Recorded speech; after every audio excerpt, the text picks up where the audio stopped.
Quack! Quack! Quack! Quack! Quack! Quack!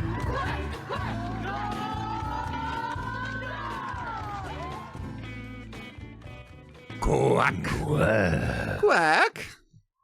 Quack. Quack, quack, quack. Quack. Quack. 12 and... Quack, quack, Oh! quack. I am your host, Adam Shamil. Hello, I'm Aaron C. Schroeder. That is right. And this is the Quack 12 Podcast, the most official, unofficial Oregon Ducks sporting podcast on the web. Footosphere. And Aaron, we got another win. And you feel like a king today, don't you? We're the Kings, baby. That's right. You just put on a crown. I'm pretty sure it's fun. Look, what every great king, ruler, leader, supreme knows Speak, my king. is you can't win every battle. If you do, you're doomed. I guess. Never heard that one. When you want to win them, or when you need to win them, Yeah. you win them big time, baby. Wow. And that's what we did. Wow. That's what we did. This was, I would say, would you say that this was the kind of score, the end score was one that we would need to make the polling jambalaya actually pay attention and put us in a space where we belong? Well, it was 42-13, just so you know. And Right. I don't think many, I don't think they really care. They just want to see that there's a big lopsided score. Like if it was like 20. Well, that's what I'm saying. Yeah. They want it to be lopsided. They want it to look like a huge win, like a stomping, if you will. Yeah. So it was good enough to do that. Good. So basically, so the committee didn't have to actually watch this game, which is all they care about.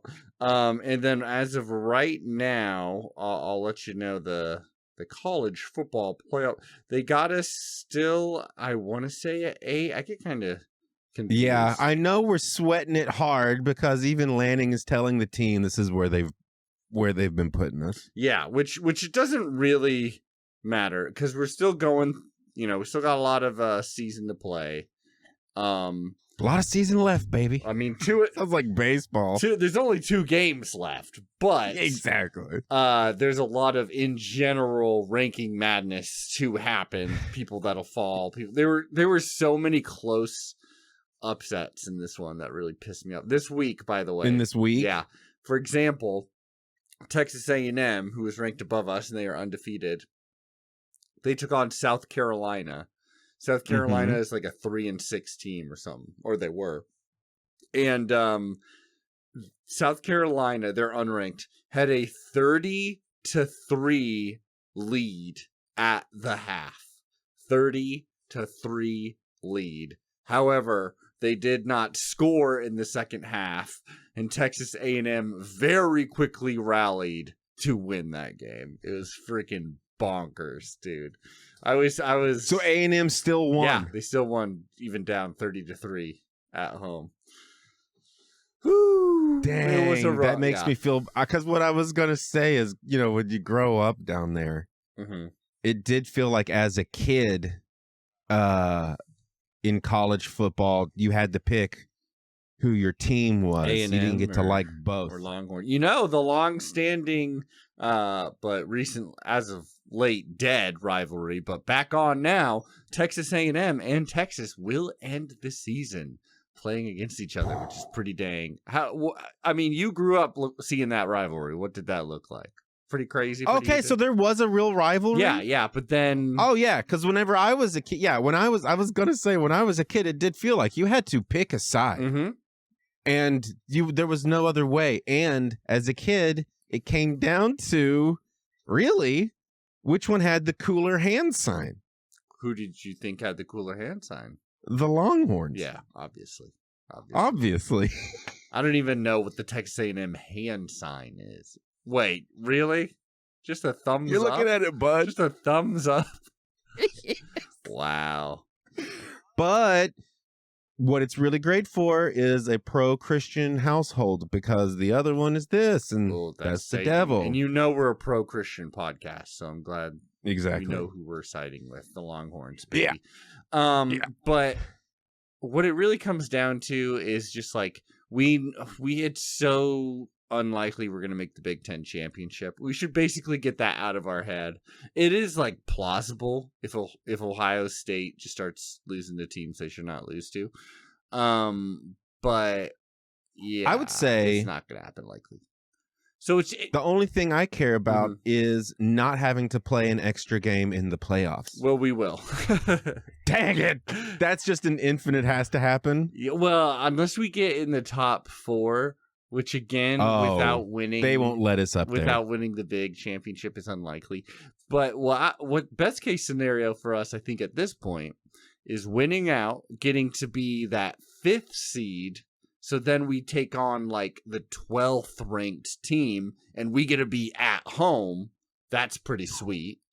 That's a sweet deal. Yeah. And then after that game, we're taking Take that deal, brother. Yeah, Take exactly. that stack. That's it. We're taking on, I forget who would be, I don't know, probably like I believe not the number 1 seed, which would be awesome to not play them.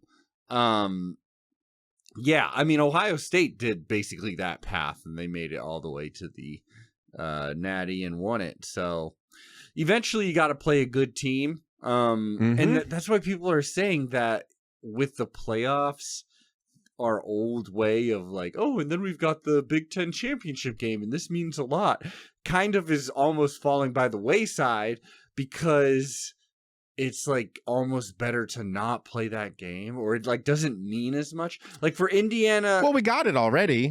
I mean, when you get the best thing you can ask for in your conference the first year you're there, an undefeated season with the championship, it's like getting to be in the press area at a huge music festival one year, and then the next year being like, oh, now you're GA, baby. Basically, and you're like, oh. Yeah.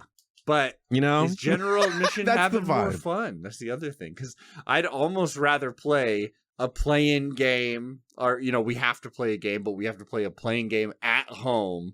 Yes. The week before playing, hopefully, if you win, another like even better team.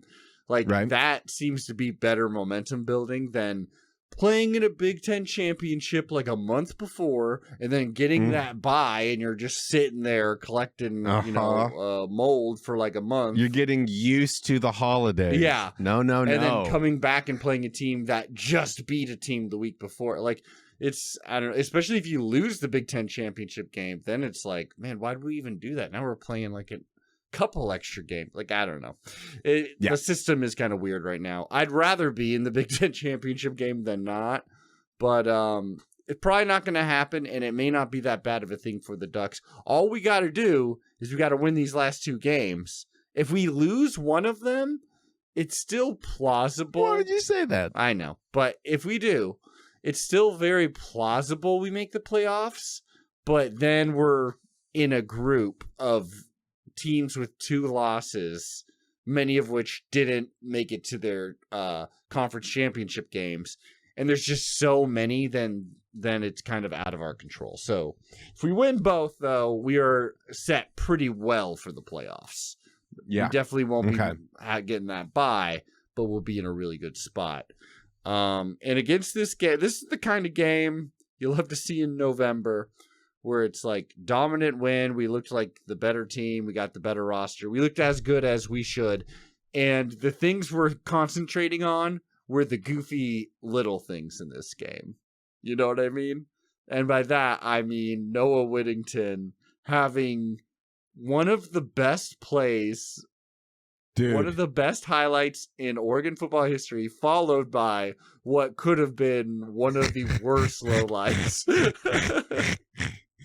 Dude, here's the joy of it too, is that while you're watching this man literally go full beast mode, and just push through them, 5 defenders on him at one point, and him just shedding all those then tackles. For that bobble to happen like that, and he goes oh no, his eyes were huge, man. His eyes were huge. It did make you go, yeah, no, he's no beast mode yet. No, it's baby beast. Well, what's crazy too is I don't know if you remember this, but he did do basically exactly this against Boise State in that game where we like it was really back and forth. It was in Eugene, and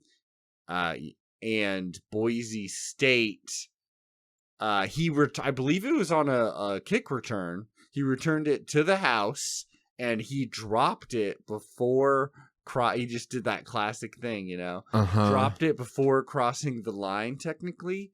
And if it wasn't for a random duck being like, "Oh, technically this is on the ground right now, it's in the end zone. Just in case, I'll pick it up." And if it wasn't for that, it could have been disastrous. So it was like. He's gotten pretty lucky with these things, and in that moment, he gets excited. It was amazing to see in his eyes, like, oh my god! And then he catches it again, and then drops it again, and like when they were reviewing, it's that part of it that they use to say that's control, and now he has. It was control for like. I don't know if it was 2 steps, dude. It was like half a step, but he didn't have it in his hands. Let's give him 2 steps. Yeah. And they said something about like, well, you don't have to reestablish control as much as you would, because it's like he did have full control and then he lost it. So then you have to only regain it by like whatever. But the thing I was most, first of all, I loved seeing how bummed he was on the sideline, because everyone's like, "Hey, dude, it was still a good play. Like, got us a touchdown. It was an amazing run," and he still looked like, "I can't believe how close that was." I can't believe. So I'm glad he's like, I think learning his lesson. I mean, it's happened again, but like, I mean, this is just like when you're at work and you just fuck up in like the dumbest possible way, like really embarrassing. But he did it. It all worked out. I would say the amount of adrenaline though that's also pumping through his brain because of the situation he had just gotten out of. Mm-hmm. All he's really got to learn is how to keep that in that pile up. Maybe it's literally just like secure the ball. Yeah. Maybe it's literally just, dude, maybe you're just not a guy who celebrates at all. Like, maybe we got to shut your celebration down. Maybe that's it. Maybe because it's like, but it's only happened twice. No, exactly. It still worked out, but if it happened, what if it happens a third time? Especially at this point in the season when every game is so crucial. It's like it can't happen a third time. Like, you may not get drafted if it happens a third time. Yeah, but it was an amazing run. Like it's funny to me that for the rest of his life, really, he's like, he'll look back. He's like, "Hey, I want to look up my best highlights." That has to be one of his absolute greatest highlights. And he's just because he pounded through them. It was amazing. But he's also just gonna be like, "Oh, I kind of hate this highlight." Like the first thing that his mind will go to is gonna be 2 of his greatest highlights: returning it like to the house and to reclaim the lead, and that amazing touchdown. He's gonna be like, both my fucking highlights kind of suck though. But what? Let's just say 20 years from now, whenever he's looking that type of information up. Okay, so Trump will still be in his reign. Yeah, Trump. Probably. Yeah. I do think he will go like this. He'll say, "That was the last mistake I ever made, and therefore it's my greatest clip." Yeah, he's like, because we're about to see. Because he's like, he's just gotta turn it off. Yeah. Don't get too excited. Be excited, but turn that into this. I mean, it could have been. He literally, imagine if he lost both those balls. Like, then truly these would be like low lives, but low lives to him. But I mean, overall, yours is like a Time Warner movie. Mine is like a Disney. Yeah. Which, by the way, back to that Texas A&M South Carolina game. I think every true Duck fan that knows his history was thinking back on, as crazy as it was to see a team with a 30-3 halftime lead lose. I was definitely thinking back at that Alamo Bowl, us being up 31-0 and losing that game. That was truly, I think we had, but at least you could say with us, we had an injury to the starting center and the starting quarterback. Like, how many teams anywhere are going to do just as well if you take those two players out of the equation? I'm glad you brought that up because I did also have a question, which was, how is our health going into these Seemingly next two good. games? I mean, like, so we had Kenyon Sadiq come back, and he looked amazing. He was making some seriously athletic catches and such. 8 receptions for 96 yards and a touchdown. That's a good tight end right there. Any talk about what it was that made him sit out 1 week? Oh, I forget exactly what it was, but they were even saying like it wasn't crazy serious. Okay, it was just precautions. Most of the time Lanning says like lower body injury or upper body, like it's not much we're getting from them. Whatever it is, it seemed all right. I kind of wish that he didn't. It was an amazing catch. I wish he hadn't had to lay out for that one catch where no one was around him and like slammed to the ground. I was like, I wish Dante Moore would have connected with him a little better on that one. But it did look amazing. So there's that. I was, this is a very much a Hythloday question because that same pass, I actually was like, and this is where I wish I knew if that was overthrown or underran. I think it was overthrown, dude, because okay, regardless, did have a sharper angle to it. Regardless, Dante Moore had time on that play. Kenyon Sadiq was completely open. So yeah, like even the dinkiest little like boop would have been better than making him, because the other thing is he had to like completely lay out for it, and he was short of the end zone. So like, I mean, maybe Lanning just had. I would like to know what the phrase of the week was, because I know I didn't. Maybe he's just got them all in some kind of hyper overdrive mentality. Yeah, and a little too much mustard. There was a little too much mustard on that. I'm sure Lanning did not want him thrashing the ground, but he's a big, strong man. I'm sure everything will be fine. And like he was amazing in this game. Though, and Harkey came back. The O-line seemingly was great. Not that Minnesota's like pass rush is renowned or anything. I was about to say they didn't look. They're all right in almost every category. That's kind of what Minnesota is. So it's good for us that we look. We've so been dominant. there for a long time. We were there. Well, a little better. Yeah. So Harkey came back, which seemed to shore some things up. I mean, I think even if Wilson would have played, it would have been fine on O-line. And then DeCorian Moore still out. It'd be pretty awesome if he came back for USC, considering that game's going to be fucking huge.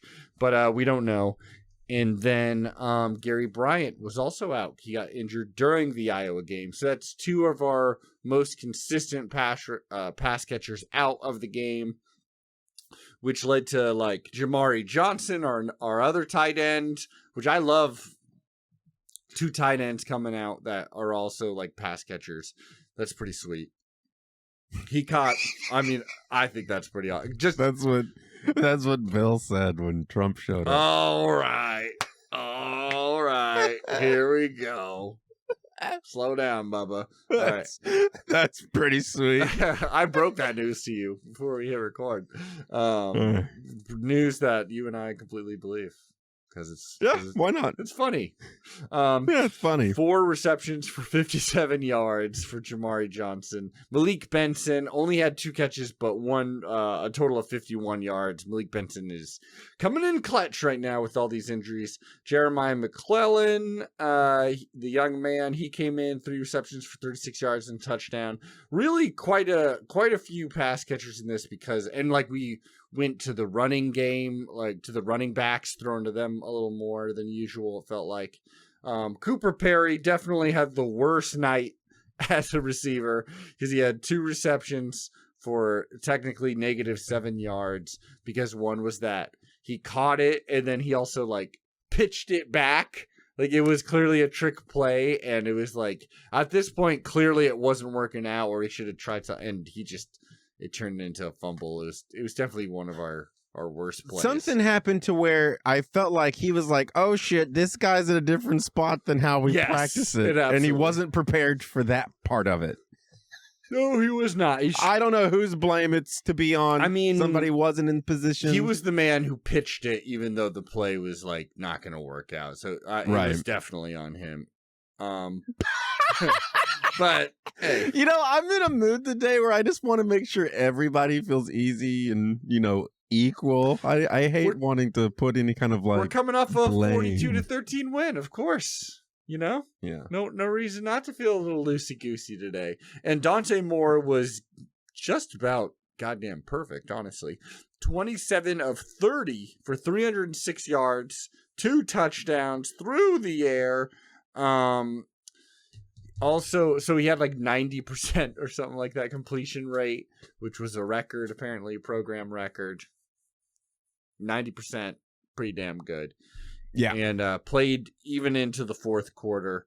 And we just completely dominated, specifically the Midesota offense, to the point where I'm not going to lie, the first drive of the third quarter, I was getting a little sleepy and I took about a 1.5 long nap. I thought about it during the fourth quarter as well, because I was like, I could just rest my eyes. Yeah. You know where this is going. Yeah, they were not coming back. They had a total of 138 passing yards and 62 rushing yards. And now, was that our defense being just absolutely bananas, or was that their offense is kind of mid anyway? Well, when our offense is able to regularly just march down the field, specifically like with the running game as well, so it's like these aren't like crazy quick possessions.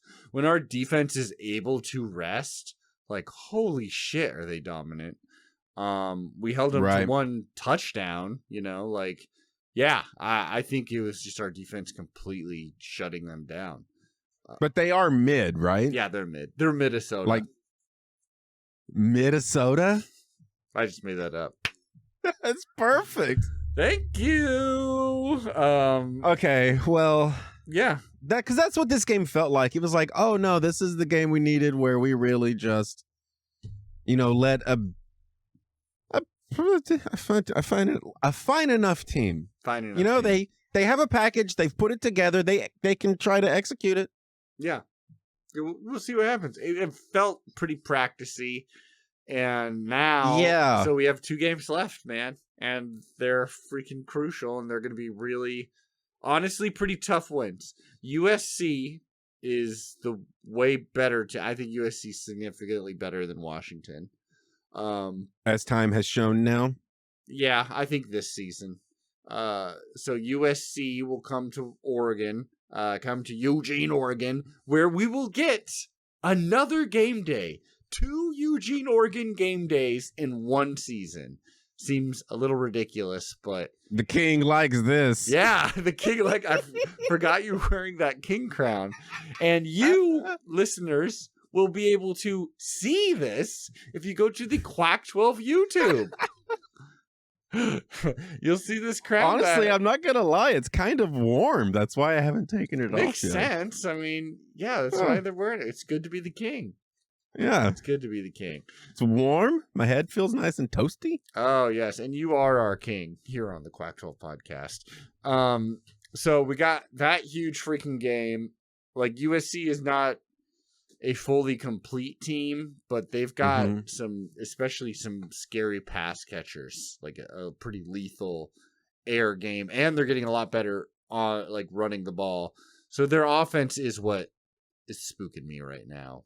But I do think we are a more complete team, and we're playing in Eugene. And it's kind of one of those things where I'm like, if we lose to USC at home at this point in the season, then we probably aren't going to fare very well in the playoffs regardless. It's a good benchmark right now. So let me ask you this. Okay.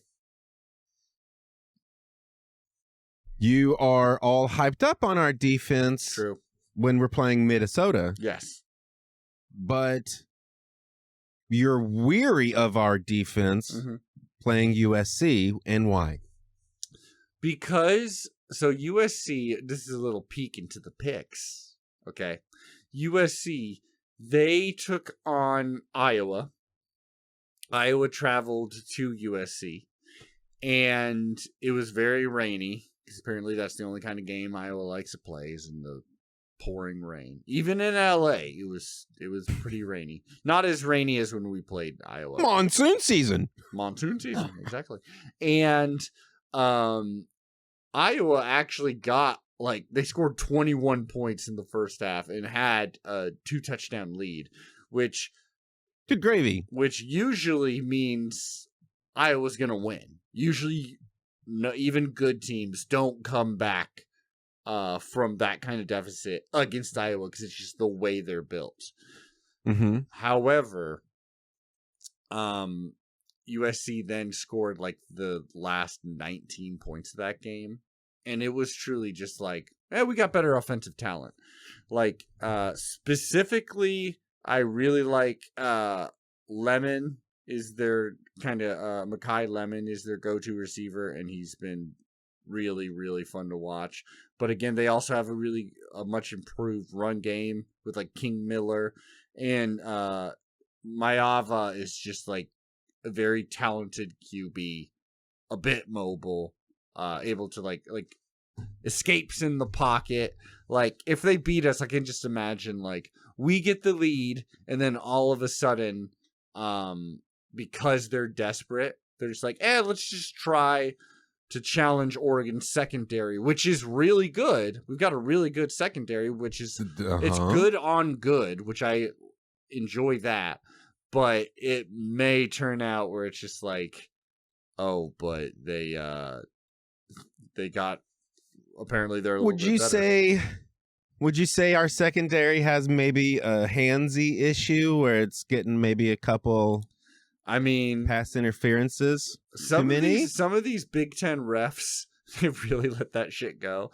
I don't think we have a problem with it. I think every once in a while you're just going to get called on it, or you're not going to get called on it sometimes. Right. So shouldn't we try to not do it? We should. So we don't have that. We should try to do it just enough. We should try to get away with it. Is the way I look at it. Finesse is what you're calling for? Absolutely. It's football, baby. It's Big Ten football. You got to get away with it, Yeah, I guess so. You got to get away with your holds on the D line, and and then your holds catching the ball or protecting it. So I was just the fact that USC was able to just rally back against the team that this is their superpower. That did spook me out. And again, the games, Oregon State, Sam Houston has taught us, no matter how bad one side is or how much better one side is, if you're keeping it a close game, then anything can happen. It doesn't matter how much your defense has been dominated or your offense has been dominated. Eventually, if it's close, some crazy shit can happen. It could just be over. Jacoby Lane and Mekhi Lemon can just go off. And they did in this game against a pretty dang good Iowa. And then the other thing is the last game of the season against Washington. Yeah, they haven't looked perfect, but they've looked good enough. Yeah, see, that's the one that I'm we should make sure not to write off the Huskies. I'm not writing because it off, that is a game where it's their season has been weird where they have a rally thing going on right now that I don't particularly enjoy. Exactly. It truly is for Washington, even I forget who they're playing. It doesn't really matter this week because at the end of the year, they're already not making the playoffs. We know that. They're already making a bowl game. We know that. They have one thing on their mind, and that's kicking our ass. We are their for them to ruin. They want us to beat USC so that they can beat us and then ruin our They season. want to. Yeah, they want to be what make us a 10-2. Exactly. That is so much more important to them. It's so Seattle, bro. Exactly. Then whatever bowl game they have, the last game of the season is going to be so much important for them, which is what a rivalry game should be. And they're just going to go fucking crazy. And it's in Seattle, and it'll probably be pretty brutal stadium. So I was going to say dangerous place for a duck to be hanging out. Absolutely. That being said, if we beat them, if these final two games of the year, if we win these games, then I'm going to be pretty almost happy to not go to the Big Ten championship game. And I'll like whoever wins the Natty is probably going to have to beat Ohio State. And so we'll see if we're up for it. Also, it's just so stupid. Dude, I think Ohio State's going to go beep. I hope so, but I think it'll be one of those kind of they magical have been things the where it's most. like, oh, yeah, I hope so. the door's open for anybody Yeah. now. They're the most consistent. They're, I think, the country, unless you live in the South, all seem to believe they are clearly the number one team. They haven't been tested all that much, but holy hell, do they look good in what they've been doing. Yeah. See, and I kind of hate this, right? Because if what you're saying is true, let's say that they've not been truly tested, they get like kind of a soft season. That just means they're also fresher players for longer. Yeah. Double advantage. Well, you would say that, but okay, we got to get into the picks because okay. This is all leading. The pick. We'll get right into this one right here. Let me get into my serious. Oh, we got a different hat. Oh no, I gotta get. Let's talk ones and zeros. New shade. Oh, he's got his glasses on too. He's like a new guy. Yeah, bro. He's a new guy. So gotta talk ones and zeros. I gotta win this thing. Yeah, I can't be goofing off. Oh, you've been goofing off. I'll tell you that much. Things have not been looking good for you in the picks department. But for Ohio State, you would think it's like, oh, they've been playing an easier schedule, so they got fresher guys. Well, Carnell Tate is out, one of their best receivers, and then possibly their best player, Jeremiah Smith. He also had to sit out this game. So that's two playmakers right there out against UCLA. Did it matter? Absolutely not. Not even a little bit, because Ohio State dominated 48-10. Partially, at least partially, because Nico, UCLA's star quarterback, he is out for concussion protocol from last game, so they had to go to their backup. Not that UCLA would have won in the horseshoe, I think, even if he was there. But yeah, they lost 48-10. So Ohio State, how many? They had a real Midesota moment there. Yeah. So Ohio State just has Rutgers. Rutgers up next, and Ohio State will be at home. And then they go on the road to take on Michigan. Michigan is a team that even like last year when they were pretty not great, at least, they beat Ohio State. And the year before that, they won the national championship. They beat Ohio State. So they're on like a rivalry, like no matter where we're at, we're going to beat Ohio State. If that were to happen, some true chaos could, that's what we're rooting for. But yeah, probably not. I want it. Probably not going to happen. But so that's where Ohio State's at right now, and they look freaking amazing. Definitely the number one team in the country. Let's get into these other Pac-12 schools too, though, because we gotta. So we have Utah is surging at the right time. I hope Utah honestly goes all the way and makes it to the Big 12 championship game. I think that'd be a fun storyline for us Pac-12 fans. They took on Baylor, a team you chose for some dinky ass. So wait, what happened to the first game and who won? Who got the point? Ohio State destroyed UCLA. And of course, right, both of us said that would happen. Oh, okay. Sorry. That was just, it'd be too crazy for it not to happen, honestly. I just want to say ESPN app for the score catcher app fucking blows. I do not like it. I just want to say that. Let's go. I've already sent an email. Good. Thank you. Continue to do that. That's what you do. Strongly on this podcast. Worded. You're the Kaaron. You're Kaaron Schroeder. That's a nickname for you. That's the worst nickname. I used to be called Scrotum because my last name being Schroeder. Well, and it went Schroeder, Scrotum, Scrotum. And it's just like, God, dude. Schroeder is at least but honestly clever. Kaaron Schroeder is way worse. Kaaron Schroeder's really funny, dude. If you're a big fan of this, why don't you go over to Apple Podcasts, the Quack 12 page on Apple Podcasts, and leave a message for Kaaron Schroeder. Yeah. Whether you love him or you hate him. Or he'll report to your manager. That's right. So Utah took on Baylor. Can you comment on reviews? Can we as No, we creators? Because I can't. will comment on everyone. You're going to report. I'm going to report you to Apple. Yes. That's good. I love this. Report.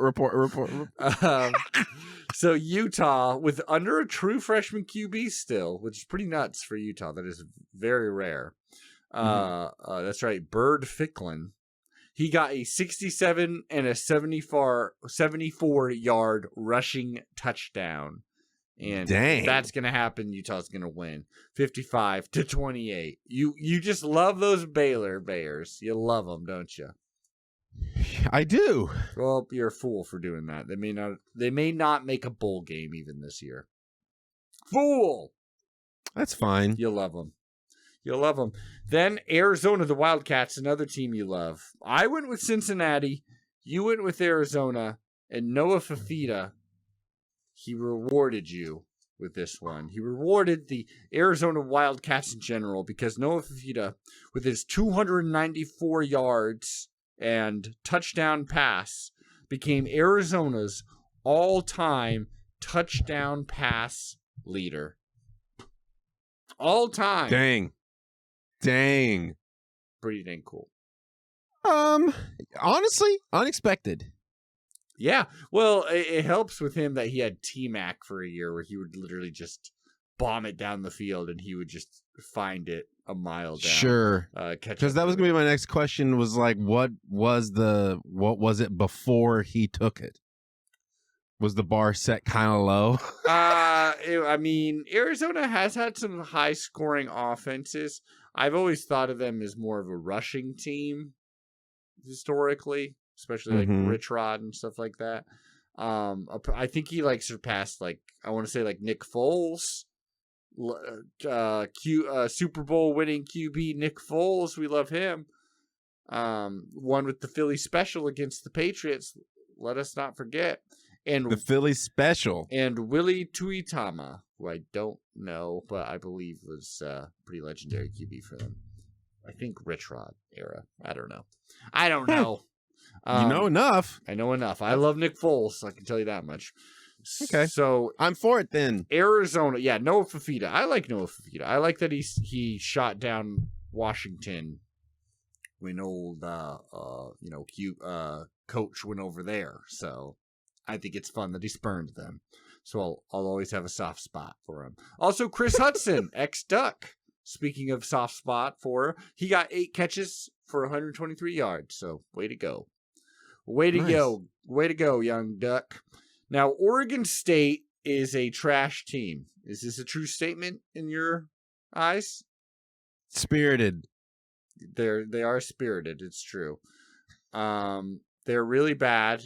And they're the only team that went to a bye week. God damn. Courageous. That is true. For even going on the fields. Because they're just that terrible.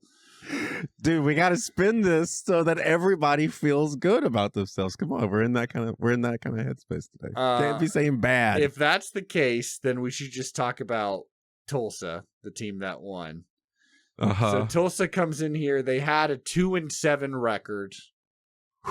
They play in, I believe, the American Conference, which is not a power conference. That's right. It's all coming back now. This was so a 2-7 team took on a 2-8 team. Yeah. Or were they? I think they were 2-9 and 3-7 going into this. Is my guess. I think so. Yeah. Either way, Oregon State, even with everything that happened to them, should still be better than this team. One of their only wins. I think that's what you were arguing. They still should be better. I mean, against Sam Houston, there was no reason. Sam Houston was literally 0-8. Okay? There was no reason for them. This game was against Tulsa. Better competition, but still Oregon State should have won. And instead, they lost 31-14. It wasn't even a game, dude. Didn't I pick Tulsa? You, my friend, went with, you know what? I think we fucked up huge, Aaron. I don't think we picked this game. I think we missed it. How? We totally talked about it forever. Oregon State, Tulsa? Yeah. I'm not I remember saying- you bringing all of this up and telling me about it because it was a huge thing. And I was like, I'm fairly certain I think it's I know Tulsa. I was talking about Sam Houston for a million years, but I don't have Tulsa written down, my friend. Unless you can prove it. Wow. Interesting. Interesting how points just get left off the table. Release the Quack 12 files. You know, everybody's for equal pay until they come knocking on your door. That's for 10%. right. That's right. 3 QBs for Oregon State played in this game. Gabari Johnson, Malik Murphy, even freshman Tristan Tia came in. All of them mid as hell. Actually, the freshman did well. He got 2 touchdowns late in this game. Maybe they should have been starting him then. Yeah, I don't know, dude. Oregon State is just the worst team in the goddamn world. And they do, in fact, have one more game, which I'll be rooting for them wholeheartedly. It will be against Washington State on the road to decide the Pac-12. No. A team they've already beaten. But it's just that situation. I don't think they will again. Washington State is not that bad. No, they're pretty good. They arguably should have gotten College Game Day this last week, I would actually say. Because, let's get into Wazoo's little game here. Oh my God. I can't believe Continue. I can't believe that we wouldn't have picked that game. Oregon Tulsa. I guess I just missed it. I'm not seeing it here. Maybe we just got so distracted that I either didn't write it down or didn't make picks. Okay, well we're gonna find out after Who do the you show think would have what happened. No, you won't. You're not. And then next week we'll adjust the score. No accordingly. way. Yeah, I'll leave that. That'll be in your department. Sure, I'll fucking find it. I want that point. No, you won't. No. So what if I was right? Are you gonna report back? Well, I feel like last week I was also like, let's root for Oregon State because they need it. But I also feel like I remember being like, there's just no way they can win. Well, I remember being conflicted. Well, Quack 12 doesn't care about your feelings, Aaron. Yeah. God damn Football. Football ain't about feelings. So just so you know, Wazoo, they took on a 5-5 or 5-4. I don't know. They took on a team that was fighting for bowl eligibility in Louisiana Tech, and they did in fact win 28-3. They got a big game coming up. We'll get into that in a second. We both chose Wazoo because we knew what was good for us. We chose the other Pac-12 team, but missed Oregon State. USC took on Iowa, and they won, as we were talking about. And I chose USC. You chose Iowa. It actually was a pretty dang close game, except for the fact that Iowa did nothing in the second half. Though their QB did run in for a touchdown, pass a touchdown, and even caught a touchdown. Unfortunately, it was still far short of actually winning this bad boy. Womp womp. I know. Then we had Arizona State played a very competitive game. They end up beating West Virginia. And again, my love affair of Kenny Dillingham knows no bounds. Because with Jeff Sims as their QB still, he got 288 total yards and 3 touchdowns. And Jesus Gomez hits a 49-yard field goal late in the game to get the W against West Virginia. And Arizona State is still alive in a very, very competitive Big 12 conference race. It's unlikely they don't control their own destiny. But again, I don't even know if this is possible. Well, I would love, it's probably not. I would love ASU versus Utah deciding the Big 12. So we get 2 Pac-12 teams. That'd be amazing. But I don't think that's going to happen because Texas Tech and BYU exist. I hope one of them at least gets in there. That'd be very cool. Who else? I think that's just about it. We already talked about Utah. Oh, unfortunately, we have to talk about, that's right, Washington Huskies. They took on Purdue. Purdue's terrible. They're 2-9. They have not won a Big Ten game. They're very obviously the worst team in the Big Ten. And Washington treated them that way. 49-13 victory. Yeah. So this week was the week that all the good teams are just gonna like actually be able to pounce on some fresh kills. There were some close upsets, but overall, yeah, no. I mean, Alabama lost. So many scores are massive. Yeah. Alabama lost to Oklahoma, but they were both ranked teams, so it wasn't like a giant upset or anything like that. And I mean, Oklahoma seems to be on an uptick, right? Oh, definitely. They're going to be a playoff team most likely. Washington, you got to give them this much credit. They didn't have their leading receiver or their star running back for this game. No Denzel Boston, no Jonah Coleman. But Adam Muhammad came in, got 3 touchdowns. So pretty good for them. Yeah. And I believe that is it. Overall, I now have... Who did I pick? Am I missing all the points? For Washington, I chose Washington. You chose Purdue. You chose Baylor. You chose Iowa. Yeah. And otherwise, we basically chose the same. I almost went perfect, except for my pick for Cincinnati, and Oregon whenever I picked. Yeah, we both chose Oregon. So I've got a 57-52 lead against Oregon State. Sorry. Oregon State. Oh, yeah, right. Yeah, right. I don't know who I would have chosen. I honestly, losing to Sam Houston, I think I would have just been like, yeah, no, Oregon State's going to lose. I don't think they're going to win another game. When you were making your opening argument about how on paper Oregon State should win that game, that was the case you were making last week. I feel like I do remember that. Well, I don't. If you went with Oregon State, I think I was, because I was also in a wild card crazy mode. You were. Then again, and so I would have picked the other team last week more than likely. Quack 12 doesn't care about your feelings. We only care about facts. All right. We're gonna get to it because I'm upset. You are. You're crying. I'm crying. God damn. Fine. Take the point. Take the point. You know who I wish I could act like Nathan Lane. He's so good. You just in general act like him?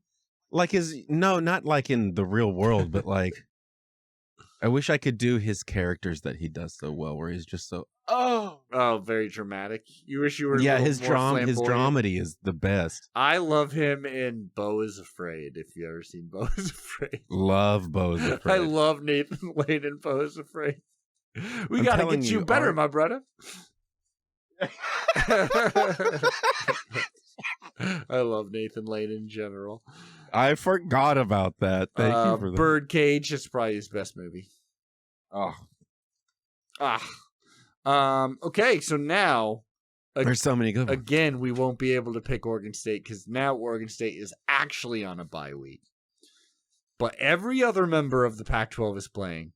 And not only that, Aaron, but many of them, this is going to feel like an actual Pac-12 conference week because many of us are playing each other. I don't know why this ended up being week 11, even in the other conferences. We're going to schedule these old Pac-12 foes against each other, but it just happened to work out that way. Well, good. They've been, obviously, they're listening. Yeah. That's probably it. That probably is it. They're like, this will really help the Quack 12 out in their endeavors in being historians, Pac-12 historians, you know. Yeah. They've listened enough that they're like, you know what we should do just for a week? Throw those guys a bone. Throw those big dogs a bone. So Oregon, USC, we're playing. That's obviously huge. We'll pick that at the end. Number 8 versus number 17 I have here. I don't know if that's updated or anything. But let's pick some other Pac-12 games here. Give them to me. Okay. First of all, we have this is an interesting one. This is a very interesting one. This was really like other people thought this would be game day because it didn't necessarily make sense to go to Eugene 2 times in one season. Usually they like to avoid that. And I'm glad they did because I think this Oregon versus USC is the bigger game, like bigger brands playing against each other. And, I'd say more meaningful. This is the other game. Washington State taking on James Madison. James Madison is 9-1 and will... The actor? Well, I think there's... Oh, I'm thinking James Madsen. Yeah, the president, baby. Am I crazy? There was a president named James Madison. Was Probably, there not? But the actor's way cooler. I thought it was just going to be him taking on the whole team, because why not? Oh, I mean... Ratings are down. The actor who's not named James Madison. James Madison University, the Dukes, as they are known, they will be taking on Washington State. Very strange game to be playing this late in the season. However, huge game specifically for James Madison. For both, honestly. I want James Madison to win because they're trying to get that group of 6 or whatever you want to call it spot in the playoffs. Like if they win this game and win their last game of the season, they will likely get that spot, which is huge for them.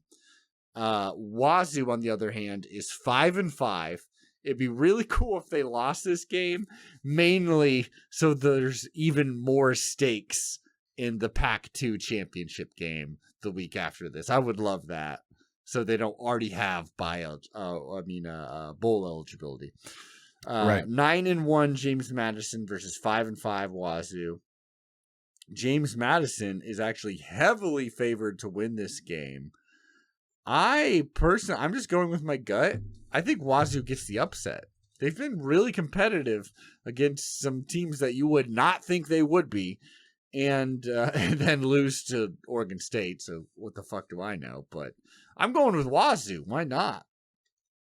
Wazoo!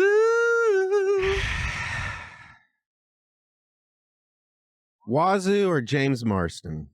Who do you like well, better? Yeah. Yeah, obviously I think Wazoo should be taking this one home. Wazoo's not favored. I'm just telling you this. What? Wazoo is wow.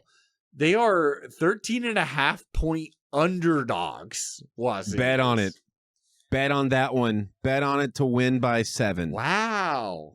Yeah, Okay. that's the game where you might be able to even make some though real you're money down by details. 5, you're still going with the 2 touchdown underdog.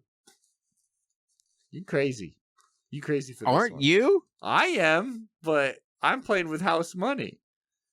I think you're crazy. I think you're freaking crazy. Really, I should. What you? I should. No, I'm picking first. I thought this would be a gimme that you would go with the favored team, but you do you, Brother Bear, as you would say. Here we go. Baylor. We got the Baylor Bears versus the... I'm so confused. Why? But why am I making the bad decision when you've led me towards it? I'm not leading you towards it. I'm saying Wazoo are 2 touchdown underdogs on the road against a really good team. And I'm going with Wazoo. You are choosing to also go with Wazoo. Yes. Even though you're down by 5 points in our contest, and James Madison is heavily favored to win. Oh, I see what you're saying. That if you were going to take a risk... See, I thought you meant... When you said 5 points, I thought you meant because they were 2 touchdown underdogs. No, I'm saying 5 points. I was going to bet that they would probably win by... Okay, I see what you're saying. In the Hitladay is always right. Pickladay, sponsored by Addicted to Quack. Oh, you know what? Thank you. You don't have to. They would say this. Give me the home team that's favored. Yeah, why not? That makes perfect sense. Yeah. So you are going with James Madison. It'll be so funny I if am. Wazoo wins now. I will change my answer Okay. because it seemed like you really needed me to. I mean, it just... If I got duped here and now you're up. I hope you did. I hope you did. I pray Dude, you I'm going to be did. so mad at you. Now we got Baylor takes on Arizona, the Okay. Wildcats. Baylor will be on the road for this one. They're fighting for bowl eligibility. Meanwhile, Arizona is technically fighting for Big 12 championship appearance, but likely not going to happen, I don't believe. Who do you got in this one? Are you going to be tricked by the Baylor Bears again? I'll go first since I got the lead. I'm going with Arizona. The touchdown passing leader, Noah Fafita, will take them to the promised land. Yeah, that seems accurate. You finally got burned on the Baylor Bears enough, eh? No, Okay. but Why don't you pick them then, Texas boy? what are you doing to me over here? Stop playing these mind games. I'm in your head. In your head. Yeah. So let's think about it. What is Baylor's record? Please remind me. 5-5. 5-5. They're trying to get to bowl eligibility. And Arizona is. I think 7-3. So they're guaranteed to be in. The other one's fighting for it. Give me Baylor. Let's do this. Let's get wild. Really? I am in your head. Arizona's at home. Yes, they are. Yeah. Tough game. Mm-hmm. Similar climate around this time of year, though. Maybe. So should be fine. Should be. Kansas State takes on number 13 Utah. Kansas State, I should say, barely scraped by Oklahoma State. The same Oklahoma State that lost to Tulsa, but beat Oregon State pretty handedly, that we completely humiliated. I don't know how that helps you with all this, but Kansas State struggling against Oklahoma State makes it, and they're on the road. Kind of funny. Against Utah in Salt Lake City, a really hard place to play. Utah's winning this easily. Easily. You going with it? Yeah, Utes all day. Okay. Oops. I keep hitting the mic today. Stop. Kaaron Schroeder. Oh, I hate it. I love it. I got to tell Uli this so she can start telling your friends to call you. Oh, yeah. No, she'll love it. Every She's time gonna be so you excited. complain, she's going to call you Kaaron Schroeder. Fuck yeah, brother. That's I'm done, good. though. I'm You're burned toast. man. You fucking played. Here we go. The battle for the axe. Hey, if that's what it takes to become a better human, I'm for it. You know, honestly. You think Karens are better humans? I'm going to turn it into a win. I'm going to see it as a learning experience, like some running backs should. That when things excite you, like that nickname kind of gets me excited to. Oh, no. Take the L, Kaaron. Yeah. We got the battle for the axe here. California takes on Stanford. Cal, 6-4, already going to a bowl game. Stanford, 3-7, has already been eliminated from that. Terrible right, team. I was saying not looking or feeling good. Stanford will be at home. None of their fans will be there, though. Cal, it may be more likely that there are more Cal fans, honestly. Sure. I see no reason, besides the chaos, to choose Stanford. But I'm going with Cal, because I'm protecting my lead. Cal. Yeah. Yeah. I feel like Cal's probably going to take this one home. A 3-7 team. Ouchos. What's their last game? Of the season? Yeah. I don't know. Stanford. Stanford's last game of the season, they take on number 9 ranked Notre Dame. So do I see Stanford being Cal takes on win? SMU, who's very good in the ACC.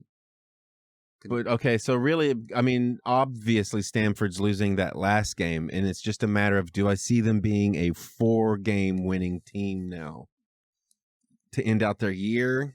And I do. Give me Stanford in this game. I mean, that could happen.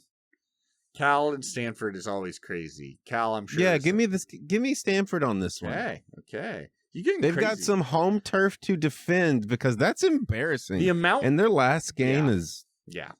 is like they need to win this game if they want to even think about competing in the next one. Very true. Very true. So I'm going full head physics. This pen is getting a lot of work, y'all, because I've scratched out so many of Aaron's picks. Dude, this is crazy. It's truly like we're in the Pac-12 again. Arizona State takes on Colorado. They go on the road to take on Colorado. Arizona State 7-3, unranked, but still technically alive in the Big 12. Never count them out under Kenny Dillingham. Sims is looking good. They take on 3-7 Colorado. Overall, a very bad team, very disorganized, no true identity. Colorado, ASU all the way. Tough. ASU against the world. Yeah, I mean, for the picture, just to kind of say it out loud, maybe you've converted me to this Mormonism. whole Dillingham Nation situation we have going on. Yeah.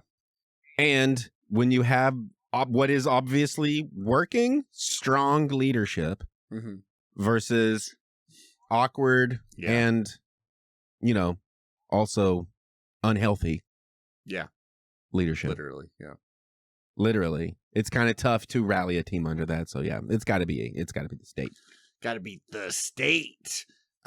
Sticking in the Pac-12, we got Washington goes on the road to take on a UCLA team that just got humbled by Ohio State. Washington is 7-3. UCLA 3-7. No longer even plausible that they get to a bowl game. Oh, big yawn. Who knows if Nico will be back? Usually concussions, it would make sense that he could be back in time. But we do not know. Which team is he on again? UCLA, baby, Nico. Okay. Yeah. Was formerly a Tennessee Volunteer, but I got to go with Washington. I want them to win too, because it'd be nice. 8-3. It's plausible that they're ranked at the end of the season. Probably not, but it's plausible. So I want Washington to win this, believe it or not. What do you got, Aaron? Washington, UCLA. Oh, see, is Washington that kind of team though? Because they're also going to need all their energy to beat us, and that's what they're focused on. And they're traveling to UCLA. They're traveling. Not many. There's not going to be many people in the old Rose Bowl though. It's also going to be nicer weather than it is here, so they're going to feel a little rejuvenated as well. So yeah, as long as their defense makes sure the job gets done. Washington will win this. Okay. You sure you don't want me to scratch it out? Yeah. Okay. And coming down to it, we got the main pick, baby. Oregon. USC. Let's go. As the kids would say. This is going to be a huge one. I just gotta, this is like we are the favored team. I could totally see us losing to USC. How do I think that would happen if it did happen? I think if it's just that sleepy, like USC's defense is much improved. They have been really injured, specifically in their secondary. Like their leader on defense was out for a stretch of it against Iowa. Two very good safeties were out. Also, like Eric Gentry's health is kind of always up in the air. Loved him back when he played for ASU as well. I think if we were to lose, it would be because our offense, like we have been a couple of times this year, is just slow to start. We're not looking crisp.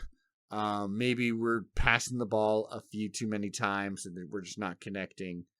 And USC is able to just, they get desperate enough where they just come back in the fourth because we're not building up enough of a lead and are just, it's basically just perfect passes to NFL talent receivers. And they're able to sneak out with a win here. But overall, I think the Ducks have such a good defense that we're going to be in this game no matter what. And I believe in Dante Moore, even if DeCorian Moore and Gary Bryant are able to come back in time. I still think we have enough going on. I think the Ducks are going to run through USC, and that's why I'm going with my Ducks. Quack, quack.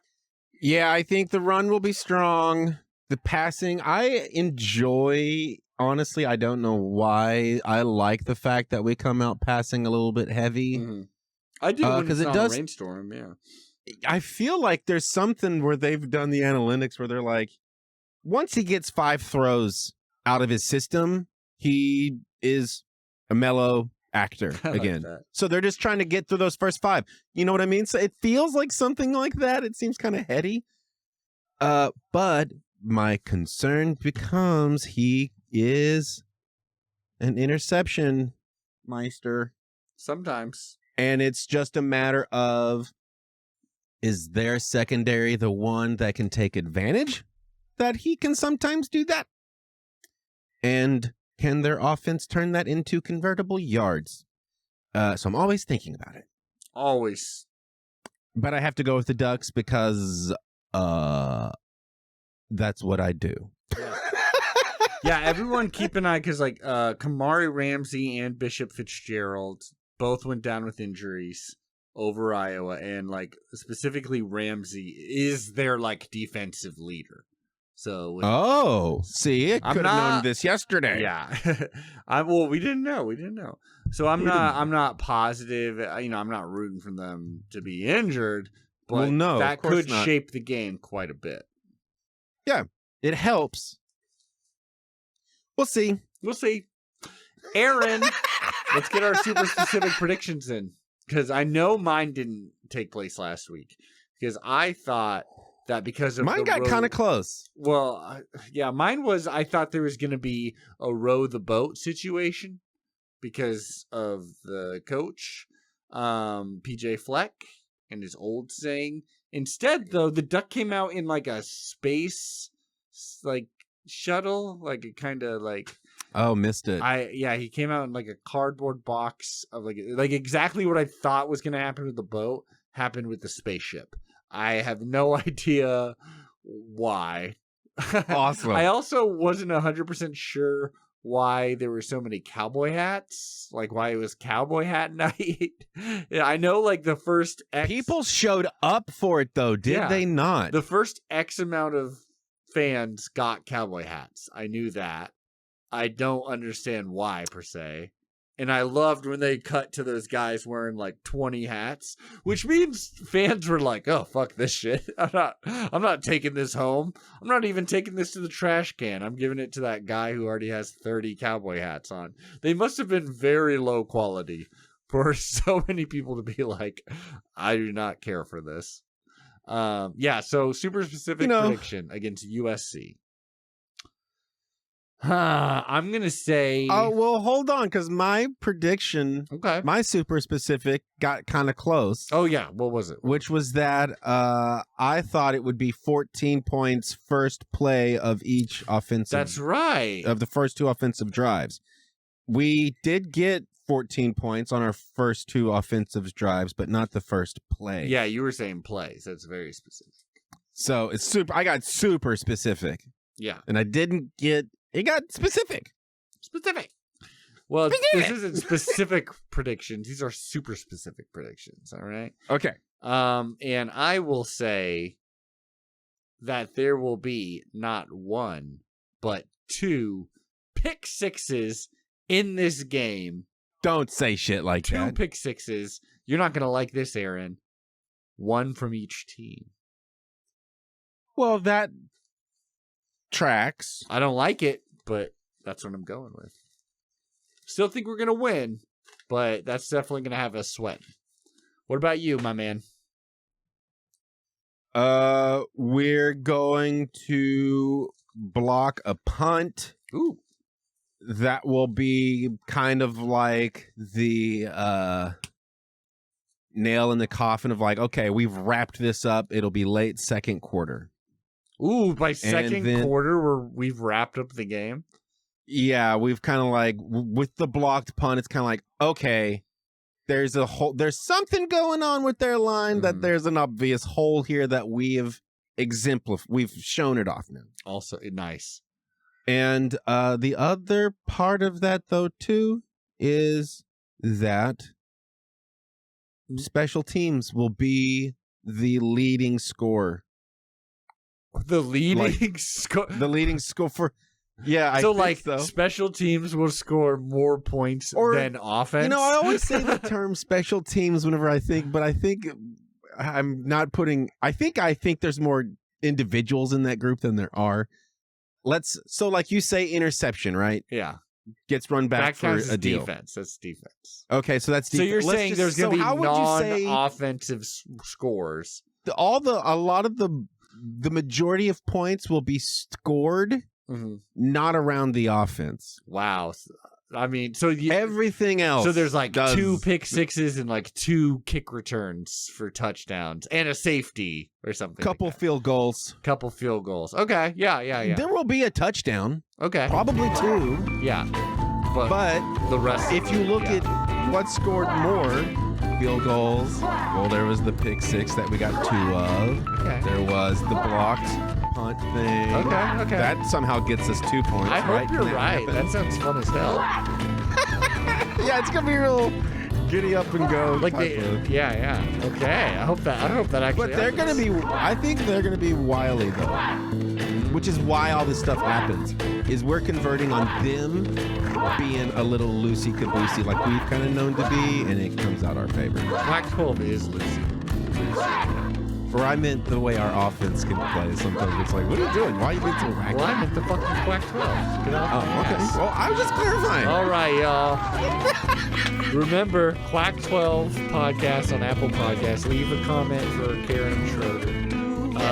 And we'll see y'all I'm next week. We'll see y'all next week. Bye-bye. Quack, quack.